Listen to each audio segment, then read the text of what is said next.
La amortajada por María Luisa Bombal. María Luisa nació en 1910, el 8 de junio. Se trasladó a París donde estudió letras en la Sorbona. La amortajada, la novela que voy a presentar ahora, fue su segunda novela. María Luisa falleció en 1980 después de una vida que les recomiendo que vayan a leer porque es interesante. Yo lo dejo hasta ahí. A María Luisa la conocí gracias a internet, porque encontré un meme donde decía que el verdadero realismo mágico nace gracias a ella y a la novela La Amortajada. Y no voy a decir que no, toda vez que la novela trata de una mujer que ya está dentro del cajón. Desde ahí nos empieza a contar sobre la vida que ella estuvo viviendo, porque si bien ya no está ahí, sigue estando ahí. Puede recordar, puede pensar, aunque no se puede mover. Sin embargo, no es ajena al mundo exterior. La novela fue publicada en el año 1938 y parece ser de una época contemporánea al momento en que fue publicada. Sobre el realismo mágico y ese movimiento, tiene unos toques cuando menos interesantes, puesto que utiliza mucho algo que yo conozco como el contrapunto, que es ir contando una historia para luego volver al tiempo en que ocurrieron esas acciones o cosas de la historia. Por ejemplo, ella ve llegar a un vecino suyo con el que tuvo algo durante la juventud, entonces nos está contando esta historia, llega el vecino y usa el contrapunto para regresar a contarnos la vida que tuvo con él durante su juventud. El texto está narrado en primera persona, pero algunas veces ahí hay un cambio de narrador. Y pues bueno, cuando llega alguien, ella toma a esa persona y narra la historia que vivió con esa persona en cuestión, sin despegarse jamás del hecho de que ella está en el cajón. No está del todo oída, pero tampoco está del todo con vida. Incluso tiene algunos pasajes donde parece que se va a ir, pero no se va, como si fuera momento de partir, pero sigue dentro de la caja. Una especie de fantasma que sigue vivo mientras ya se ha marchado de este mundo, con el saber que parece darle la muerte, pero con la conciencia que la dota la vida. Y ella ni siquiera se cuestiona que esté en dicho lugar.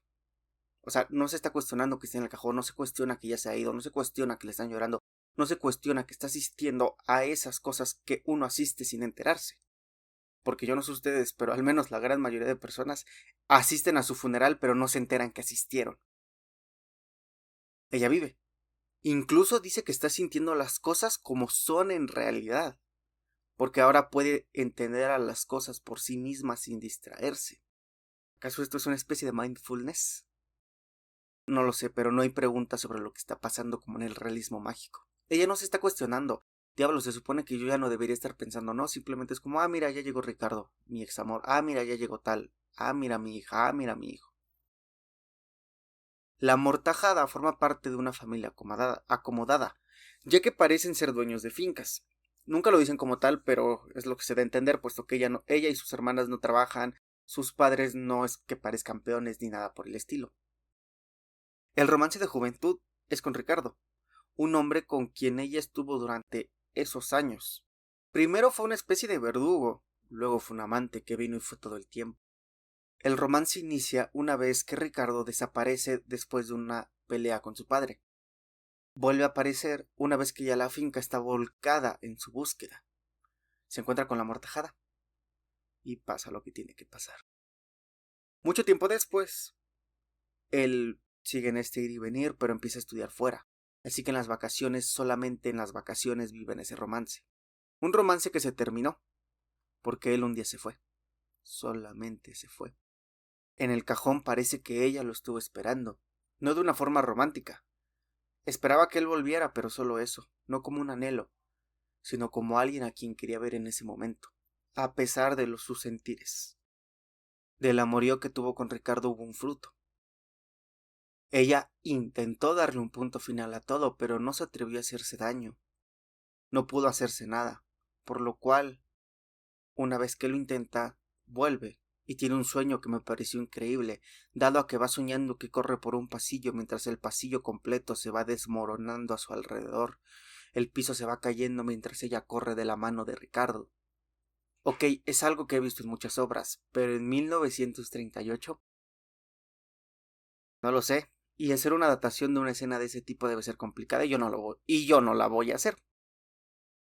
Al despertar de ese sueño, la amortajada pierde el fruto del amorío. Tras esta historia y este sueño hay un cambio a la tercera persona y en este momento se deja presente que hubo algo entre ellos. Después de ese amorío hubo un nexo complicado el cual parece que estuvo ahí toda la vida, tanto en la vida de él como en la de ella. También se narra la historia de su hermana, de cómo fueron educadas, la historia de su hijo, a quien ya lo conocen a razón de su esposa por los celos tan enfermizos que tiene. Hasta ese momento sabemos que el nombre de la finada es Ana María. Cuando llega su confidente, su eterno enamorado, un hombre que toda la vida ha orbitado a Ana María porque quiere estar con ella, pero no pasa nada entre ellos. No pasa mucho. Ella misma lo rechaza. Es uno de esos casos en donde ella deseaba quererlo. Hubiera deseado poder quererlo, pero no ocurre de esa manera. Acá hay otro cambio, ya que ahora empezamos a leer pero desde Fernando, el confidente, quien igual tiene una historia muy oscura puesto que su mujer decidió ponerse fin al lado de él. Fernando siempre estuvo enamorado de Ana María, con todo y que estaba casado, aunque a Ana María eso no le era indiferente, porque sabía lo que él sentía por ella, pero no hacía nada ni por cortar esa relación ni por tener una relación que fuera más allá. Tanto es así que el esposo de Ana María se daba cuenta que era un amor el cual jamás sería problema para su matrimonio, porque ella nunca lo querría como Fernando deseaba ser querido por Ana María. Fernando hizo todo lo que pudo por cortejarla, aunque sin éxito alguno. Un día se dio por vencido, pero Ana María se dio cuenta que ya no podía continuar la vida sin él. Así que, de alguna manera, terminaron volviendo a tener lo que sea que tenía. Ana María fue una mujer que pasó por esa primera relación con Ricardo, por otra relación extraña con Fernando y un matrimonio con Antonio. No se entienda que fue de esa manera cronológica, de hecho Fernando llega cuando ella ya estaba casada. El matrimonio con Antonio no funcionaba, porque si bien él la quería, al menos en un principio, ella parecía que no podía olvidarse de Ricardo. Hacía falta esa fogosidad del primer amor, ese fuego ardiente que busca estar con el otro sin importar el momento ni la hora. Hacía falta todo eso y Antonio no puede encontrarlo en ella. Aunque de su parte sí existen esas cosas. Ana María acaba por despreciarlo. Lo pone peor que ni siquiera sea una mala persona. No la trata mal. No es que sea indiferente. Es un hombre que la quiere y la desea, pero ella sigue prendida de Ricardo. Acaban por vivir en una casa en conjunto, pero ella no soporta dicho lugar. Es como si dicho sitio no sirviera para ella. Así que un día se va. Antonio no está muy contento con su decisión, pero tampoco dice nada porque no tome ese camino. Así que Ana María se marcha para al final volver. El matrimonio con Antonio no fue fácil. Parece que al final solo fue el odio lo que los tuvo juntos. Fue ese desprecio mutuo lo que provocó que todo el tiempo uno deseara estar en compañía del otro. Ese odio que nace entre dos personas que viven juntos y se supone se deberían amar. Dos personas que se juraron fidelidad, aunque a Antonio eso no parece que le importe.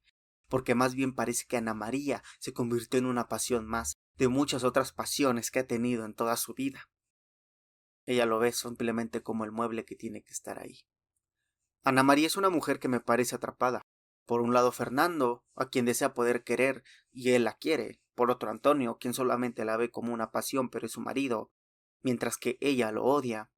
Por otro lado el recuerdo de Ricardo. Por otro lado vivir en esa casa que siente como si no fuera suya, sentirse extranjera dentro del sitio que se supone era su hogar, sumado a sus hijos, porque tuvo hijos con Antonio. Una hija que nunca mostró ternura y que pareció que se había ido acumulando y solo pudo salir hasta ahora, hasta el momento en el cual se supone que Ana María ya no puede saber lo que está haciendo su hija por ella. Un hijo en quien ya ve rastros de una despedida, un hijo que parece tener rasgos propios de la muerte más que de vida, un hijo que de tan celoso termina por ser únicamente una parte de su esposa, un hijo que parece que la va a acompañar hacia el viaje al otro lado dentro de no mucho. Ana María, como la persona dentro del cajón, narra toda esta vida, narra sus relaciones, sus sentires, narra lo que vivió, lo que experimentó, narra cosas que nadie jamás va a poder escuchar más que nosotros, porque ella ya no puede narrarle a nadie que no seamos nosotros. Y es momento de partir, es incluso en el momento que suelta algo que siente que por fin se va a vivir la muerte de los muertos, porque parece que esto que vive es la muerte de los vivos. El libro cierra cuando la trasladan al sepulcro, cuando el cajón baja y por fin, Ana María va a irse, como pareciera que iba a irse cuando vio esa ciudad cubierta de cenizas que parecía prometer un adiós infinito, un vacío infinito, cuando ella se negó a irse para seguir narrando esta historia o para quedarse aquí durante más tiempo, pudiendo vivir esa muerte de los vivos. Ana María se va, Ana María se despide. Ahora es una muerte verdadera, no una muerte de vivos, es una muerte de muertos. La prosa no tiene desperdicio alguno. Lean este libro, de verdad.